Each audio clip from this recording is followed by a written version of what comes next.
like I know a lot of like physician liaisons like in the US, right? So their main job is just like to do like doctor marketing, like pharmaceutical reps, right? You know what the biggest secret they told me is like the one thing that makes them like get referrals is like the moment they could get the doctor to give you their cell phone. Okay. So Jamie, like what strategy do you think, like, is there any technique you think we get like to get a doctor to get you their cell phone? I know that with the interview spotlight strategy, I got every single person's cell phone that I ever did.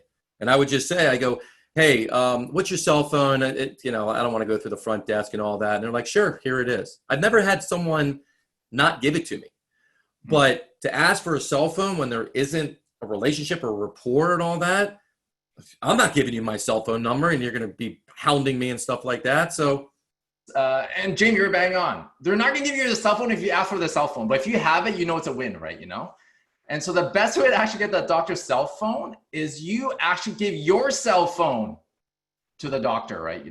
And the way you do that is that once you develop that report stage, because a lot of these doctors get frustrated when they call the clinic, they don't want to be put on hold. They actually want to talk to the physiotherapist. They want to talk to the chiropractor, right? So your message that seems to work, through something for us is that like you give them their cell phone so they can bypass the clinic and actually talk to you directly, or if they want to get treated for free, right? Yeah, it reminds me of another thing too, is, a lot of times a doctor will call the office and talk to the therapist or talk to you. At that point, that's a great time to say, hey doc, yep, we'll sure pay. Hey, you know what? Probably the best thing to do is it okay if I give you my cell phone and you can just reach out to me directly and then I can reach out to you directly and we can kind of save your time, save time. But remember, I'm doing it. What's in it for them? Save time. And they don't have time.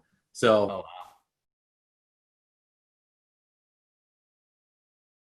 How do you get a gatekeeper to like you? What do we have? Candy, respect, free pizza, learn their name, right? Wait a minute. I heard one I liked. The other ones, I don't know about that, but I heard one I liked. What was the one you used to start with an N? Learn their name? Yeah. Yeah. People love hearing their name. People love that. See, how you get people to like you are all rapport basics. Smile, eye contact, posturing, saying their name. It's amazing what happens. And also being mindful and respectful of where they are. So if you walk in and they're on the phone and they look busy and all that kind of stuff, and you like lean over the desk, that is not generating a nice rapport. But if you just sit there and say, after they get off the phone, you say, hey, you look really busy as heck. My name's Jamie. I'm from Schreier Physical Therapy. Listen, am I catching you at a good time? Right? You are asking a question right from the get-go that they're going to answer.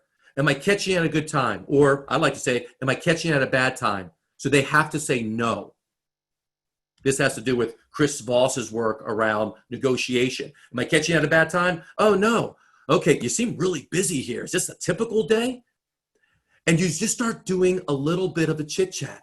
Well, I know with my office, my front desk hates when people just come in there trying to sell. And then you can start bridging into, so what can I do? How can I help you? That's what they're going to say to you. And now you can start that conversation. You can say, well, listen, we're in the area. We're a physical therapy place. We specialize a lot with runners, but we see other people as well. What are the typical things that your office and the doctor typically refers to specialists? Like, what is your niche here? Yeah. You're just asking questions. The number one way you can really create that relationship, besides those core basic rapport strategies, is just ask questions. And by the way, you are not there to seal the deal. This is the equivalent of having just an innocent cup of coffee. You are not sealing the deal on this date. You are just asking some questions. You're collecting information so you know what to talk to the doctor about, right? Because they just open the door for you, right? Yeah. I love that. And something that I've done in terms of developing rapport with a gatekeeper is seeing what's on their desk, like looking at their nails or looking at their phones and looking for reasons to actually spark a conversation, right?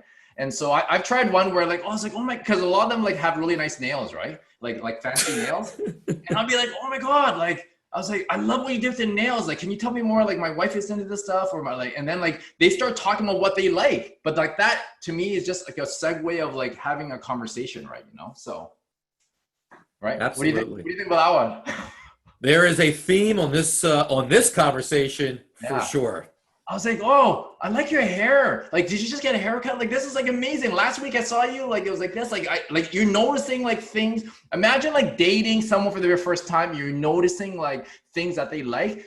And once you develop that relationship with them on those small little things, it will lead to other conversations. So then when you find out how they refer, you could say, hey, what is it like what needs to happen for me to be on this like referral list, right? You know, oh, you know what, you know, I'll put you on that list, you know, right? Can I give you a very good, but it's not creepy, but it could be, but you're not doing it for that reason.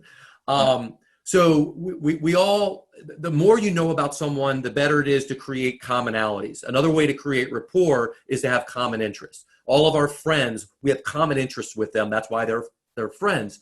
So if you know, this could be for the doctor, this could be for the front desk, this could be for the office manager you're meeting with, go on Facebook and try to learn about them. Go on LinkedIn, learn about them. Where do they live? What are their hobbies? What do they like doing? Do you have any common interests in friends? And you can bring that up. You could just say, hey, so you know, I see that I hear that you're a runner. You know, where do you typically run? What are your tracks that you do? That's a great way to start building relationships and then giving you time to learn more. You know what? I would take it to a new level so you don't look creepy. Like if you know that they're a runner because you creep them on Facebook, I would just talk about running. And then I was like, hey, are you into running? But you know that they're into running because you already researched them, right? You know? Yeah.